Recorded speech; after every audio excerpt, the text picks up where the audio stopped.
بسم اللہ الرحمن الرحیم۔ السلام علیکم۔ روحانی دنیا چینل کو دیکھنے والے معزز خواتین و حضرات، امید ہے آپ سب لوگ خیریت سے ہوں گے اور ایمان کی بہترین حالت میں ہوں گے۔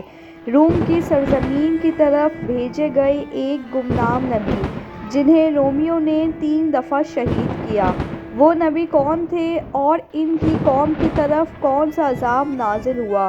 آج کی ویڈیو میں ہم حضرت جرجیس علیہ السلام کے بارے میں جانیں گے کہ یہ کون تھے اور انہیں 3 دفعہ کیوں شہید کیا گیا۔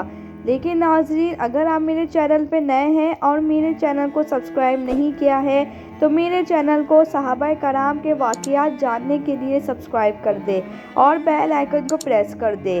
اور ویڈیو شروع ہونے سے پہلے درود ابراہیم پڑھ لے۔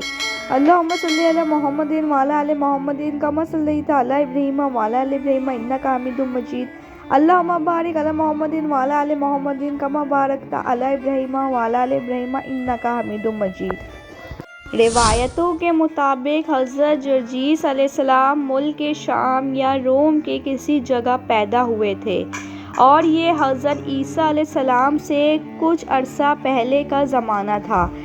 اس وقت اہل روم پر دادیانہ نامی بادشاہ کی حکومت تھی۔ دادیانہ نہایت سرکش، ظالم، متکبر اور مشرک تھا۔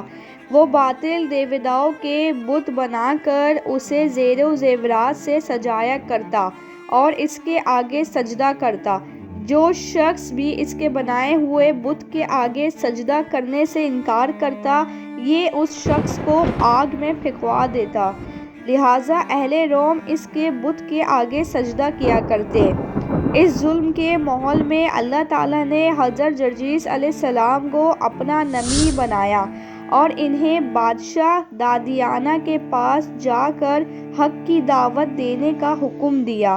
چنانچہ حضرت جرجیس علیہ السلام دادیانہ کے دربار میں حاضر ہوئے اور کہا، اے دادیانہ، بت پرستی چھوڑ دے اور اس کی عبادت کر جو پوری دنیا کو چلانے والا ہے اور تجھے رزق پہنچانے والا ہے۔ اس پر دادیانہ نے کہا، اے جرجیس، اگر تیرا خدا اتنا ہی طاقتور ہے تو کیوں تیرے خدا نے تجھ کو دولت سے دور رکھا ہوا ہے اور ہمارا خدا یعنی بتوں نے ہماری عبادتوں سے خوش ہو کر ہمیں سلطنت عطا کی ہے۔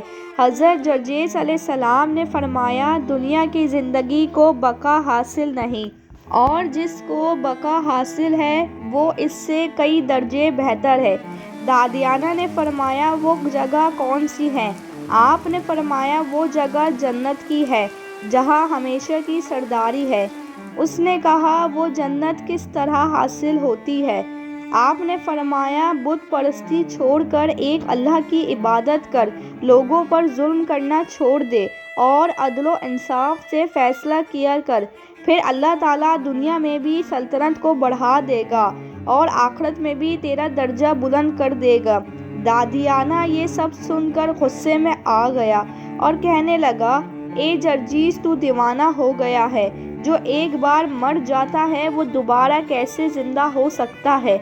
حضرت جرجیس علیہ السلام نے فرمایا، جو رب ایک بار اس کائنات کو اور ہم سب کو بنا سکتا ہے، اس کے لیے یہ کام دوبارہ کرنا کوئی مشکل نہیں۔ دادیانہ نے توحید کے اس دعوت کا انکار کر دیا اور لوگوں کو اپنے دربار میں بلا کر یہ کہا کہ جرجیس دیوانہ ہو گیا ہے اور کہتا ہے کہ اس کا رب مرنے کے بعد دوبارہ زندہ کرے گا۔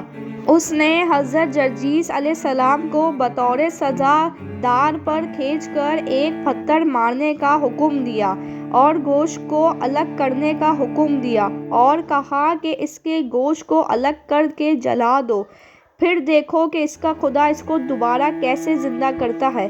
اس کے بندوں نے بالکل ایسا ہی کیا۔ یہ سب منظر دادیانہ دیکھ رہا تھا کہ ایک معجزہ ہوا اور حضرت جرجیس علیہ السلام نے آگ کے اندر سے بولا، بے شک اللہ ہی معبود برحق ہے۔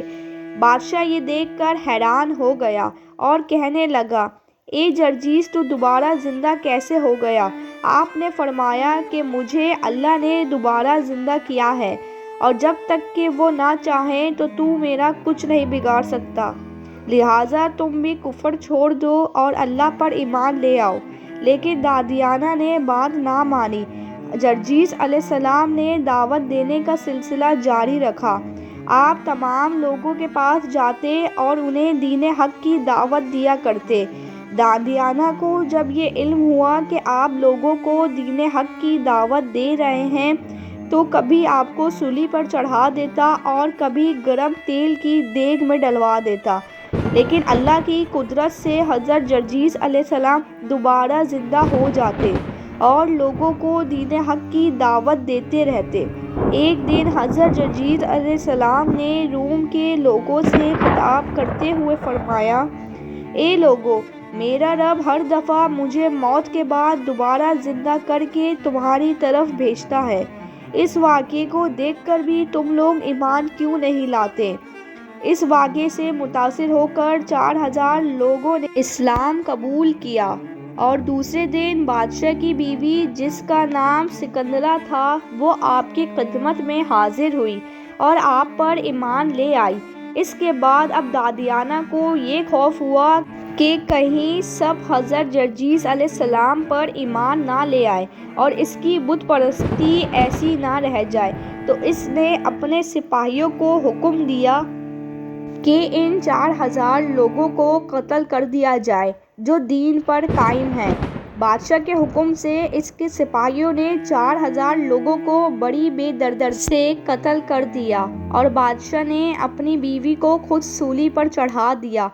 اس سب واقعے کو دیکھ کر حضرت جرجیس علیہ السلام نے اللہ سے دعا مانگی کہ اے اللہ، تو ان ظالموں پر اپنا عذاب بھیج دے۔ اللہ کا عذاب آسمان سے نازل ہونے لگا، خوفناک بجلی اور آگ آسمان سے برسنے لگی اور کچھ ہی دیر میں سب کچھ جل کر راکھ ہو گیا، اور صرف وہ لوگ زندہ بچے جو ایمان لے آئے تھے، اور وہ تمام لوگ اس شہر سے ہجرت کر گئے۔ حضرت جرجیس علیہ السلام کے اس واقعے کے بعد ہمیں یہ سبق حاصل ہوتا ہے کہ اللہ تعالیٰ کی ہی وہ ذات ہے جو مرنے کے بعد ہمیں دوبارہ زندہ کر سکتی ہے۔ میری ویڈیو آج کی آپ کو دیکھنا اور سننا اچھا لگا ہو تو میری ویڈیو کو لائک کر کے شیئر کر دیجیے گا اور ساتھ ہی میرے چینل کو سبسکرائب کر دیجیے گا۔ مجھے دیجیے اجازت، اللہ حافظ۔